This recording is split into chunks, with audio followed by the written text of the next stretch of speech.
সম্মানিত হাজিরিন, আসেন সামনের দিকে একটু নিয়ে যায়। রাইট মেথড অফ অ্যাপ্লিকেশন একটু কিন্তু কোরআন আর হাদিস। আমি সূরা আন-নাবার প্রথম অংশের কয়েকটা আয়াতে কারিমা তেলাওয়াত করেছি, অসংখ্য অগণিত হাদিস থেকে একটা হাদিস তেলাওয়াত করেছি। এখন আপনাদের খেদমতে আমি একটু প্রশ্ন করতে চাই, আপনারা সমস্যার একটু জবাব দিবেন। মুসলমান জাতিটা পাওয়ারফুল জাতি না মুসলমান জাতিটা পাওয়ারলেস জাতি? মানে ইংরেজিতে বললাম, একটু বাংলায় বললে সুবিধা হয়। মুসলমান জাতিটা শক্তিশালী জাতি না শক্তিহীন জাতি? শক্তিশালী জাতি, এটা সকলেই একমত নাকি? হাত তোলেন, একটু হাত তোলেন। লিল্লাহে তাকবীর, লিল্লাহে তাকবীর। আচ্ছা, তামাম পৃথিবীর মধ্যে আপনি তাকিয়ে দেখেন তো, এই যে ফিলিস্তিনের মুসলমানরা মার খাচ্ছে, মার খাচ্ছে কিনা বলেন? মার খাচ্ছে। তামাম পৃথিবীর মধ্যে তাকিয়ে দেখেন, সব জায়গায় মুসলমানরা ধুকে ধুকে মার খাচ্ছে। আচ্ছা, আপনারা বললেন মুসলমান হচ্ছে পাওয়ারফুল জাতি। আচ্ছা, পাওয়ারফুল জাতি মার খায় না মার দেয়? মার দেয়। আপনারা বললেন পাওয়ারফুল জাতি, আবার বলছেন মার খাচ্ছে। ভেজালটা লাগলো না? পাওয়ারফুলেরা কখনো মার খায়? পাওয়ারফুলেরা হচ্ছে মার দেয়। কিন্তু মুসলমান মার দেওয়ার পরিবর্তে তামাম পৃথিবীর মধ্যে মুসলমান মার খাচ্ছে। কথা বলেন ঠিক কিনা? এই মার খাওয়ার পিছনে কারণটা কি? কি কারণ? পাওয়ারফুল, আমরা পাওয়ারফুল জাতি, তারপরও আমরা তামাম পৃথিবীর মুসলমানরা মার খাচ্ছি। এটা হচ্ছে টু দা পয়েন্ট, একটু মনে রাখবেন। এটা আপনাদের খেদমতে বলে দিব, পরিষ্কার হয়ে যাবে কেন মুসলমানেরা মার খাচ্ছে। সম্মানিত হাজিরিন, আপনার এলাকায় লক্ষ্য করে দেখবেন, কোনো জায়গায় যদি গরু জবাই হয়, অন্য এলাকায় পার্শ্ববর্তী কোনো এলাকা থেকে যদি একটা কুকুর আসে, অথবা অন্য পাড়া থেকে একটা কুকুর যদি আসে, আপনার পাড়ার যেই কুকুরগুলো আছে, এই কুকুরগুলো ঘেউ ঘেউ ঘেউ ঘেউ করতে করতে ওই কুকুর যতই সবল হোক অথবা দুর্বল হোক, ওকে তাড়ানোর চেষ্টা করবে। কথা বলেন ঠিক কিনা? ওকে তাড়ানোর চেষ্টা করবে। এক পর্যায়ে ও পিছনে হটতে হটতে হটতে হটতে যখন এক পর্যায়ে তার সীমানার মধ্যে প্রবেশ করবে, তখন পিছনের যে পা আছে, সামনের পা, এটা দিয়ে কষা একটা ব্রেক করবে। ব্রেক করে উল্টা দিকে ঘুরে সে ঘেউ ঘেউ করে এই কুকুরগুলাকে বলার চেষ্টা করবে, এখন আয়, আমার এলাকার মধ্যে আমি প্রবেশ করেছি, তোর কত শক্তি আছে আমি তোকে দেখাবো, আয়, এবার আয়। কথা বলেন ঠিক কিনা? তার মানে কুকুরের একটা নিজস্ব এলাকা আছে, নিজস্ব এলাকায় থেকে তার শক্তিটা সে প্রয়োগ করতে পারে। ঠিক পক্ষান্তরে আপনি লক্ষ্য করে দেখবেন, পাওয়ার টিলার আপনারা চেনেন তো নাকি? পাওয়ার টিলার, এই পাওয়ার টিলারের একে যদি পিচ ঢালা রাস্তায় আপনি ছেড়ে দেন, পিচ করা রাস্তায় সে খুব দ্রুত যেতে পারবে না। তার শক্তি যদি আপনাকে পরীক্ষা করতে হয়, তাহলে কাদার মধ্যে দিতে হবে। কাদার মধ্যে দিবেন, পাওয়ার টিলারের শক্তি সে ঠিক মতো বের করবে, প্রয়োগ করবে। কথা বলেন ঠিক কিনা? পক্ষান্তরে মাইক্রোবাস, জিপ, কার, প্রাইভেট গাড়ি, এগুলোকে যদি আপনি শক্তি পরীক্ষা করতে চান, তাহলে কাদার মধ্যে যদি ছেড়ে দেন, শক্তি প্রয়োগ পরীক্ষা করতে পারবেন? একে যদি শক্তি পরীক্ষা করতে চান তাহলে একে পিচ ঢালা রাস্তার মধ্যে দিতে হবে। কথা বলেন ঠিক কিনা?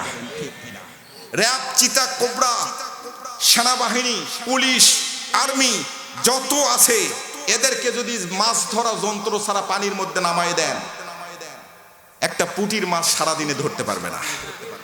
কিন্তু এদের শক্তিটা হলো জমিনের মধ্যে, রাষ্ট্রীয়ভাবে তাদের শক্তি তারা প্রয়োগ করতে পারবে, এখানে তারা শক্তি দেখাতে পারবে। কথা বলেন ঠিক কিনা?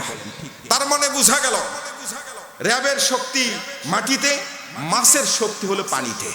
কথা বলেন ঠিক কিনা? তাকবীর দেন, লিল্লাহে তাকবীর। মুসলমান ভাইরা রে আমার, মাছের শক্তি পানিতে, র্যাবের শক্তি মাটিতে। ছোট গাড়ি রাজার মতো পিচ করা রাস্তায় চলে, তেমনি পাওয়ার টিলার কিন্তু কাদার মধ্যে খুব দ্রুত চলে। আর কুকুরের শক্তি যদি আপনাকে দেখতে চান, আপনি দেখতে চান, তাহলে নিজ এলাকার মধ্যে দেখতে হবে কুকুরের শক্তি সে প্রয়োগ করবে। ঠিক পক্ষান্তরে মুসলমানদের একটা পাওয়ার আছে, মুসলমানদের একটা শক্তি আছে, মুসলমানদের একটা স্থান আছে, মুসলমানদের একটা কক্ষপথ আছে। মুসলমানদের পাওয়ার যদি খাটাতে হয়, তাহলে সেই কক্ষপথের মধ্য থেকেই মুসলমানদেরকে শক্তি প্রয়োগ করতে হবে। ছোট্ট একটা ওয়াকিয়া মাথার মধ্যে ঢুকে গেল, বলে দেয়। ঐতিহাসিক বদরের ময়দান, 313 জন ক্ষুধার্ত নিরস্ত্র সাহাবা কেরাম নেই কেমনে মহান বিজয় অর্জন করেছেন। আদম পয়গম্বর থেকে আজ পর্যন্ত ইতিহাস অধ্যয়ন করলে দেখাইতে পারবেন না মুসলমান সংখ্যাগরিষ্ঠতার কারণেই অথবা মুসলমান অস্ত্রের ঝনঝনানিতে, অস্ত্রের বহরতে কোনোদিন বিজয় অর্জন করেছে, দেখাইতে পারবেন না।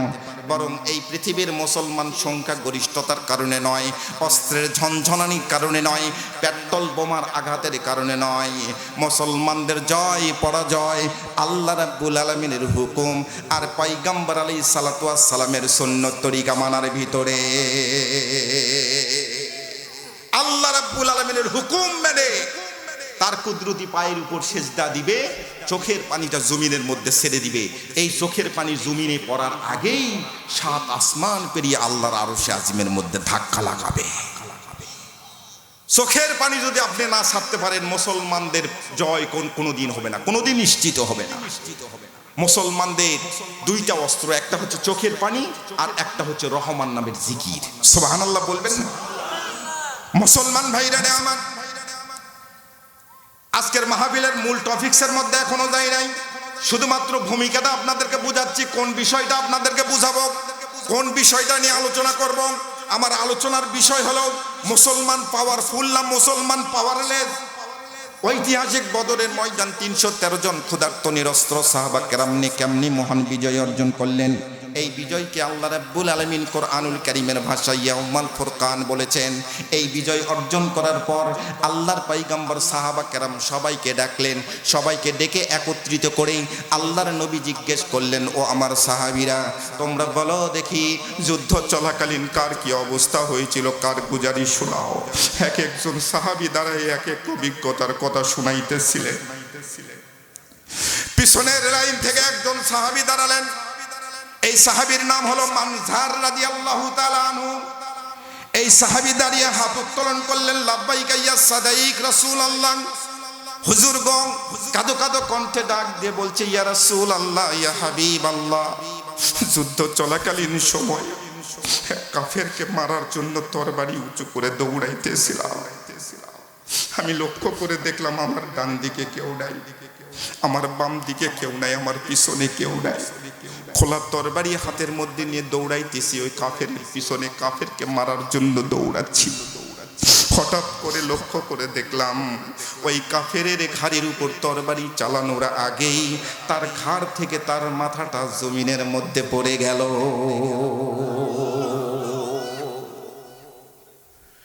আল্লাহর নবী বললেন, সাহাবীরা রে,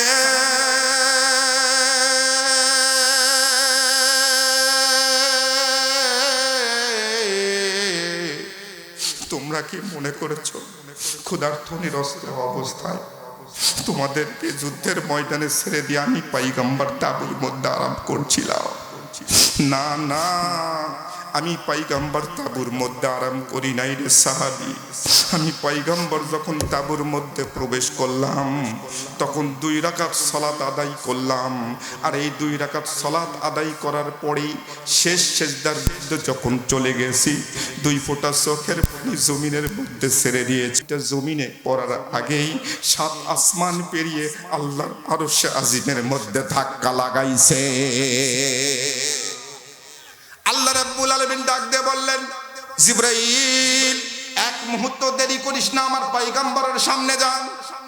জিবরাইল এসে ডাক দিয়ে বলছে, ইয়া রাসূলুল্লাহ, ইয়া হাবিবাল্লাহ, আপনি মাথা উত্তোলন করেন, আপনি চোখের পানি মুছে নেন, আপনি কাঁদবেন না গো পয়গম্বর, কান্নার কোনো কারণ নাই।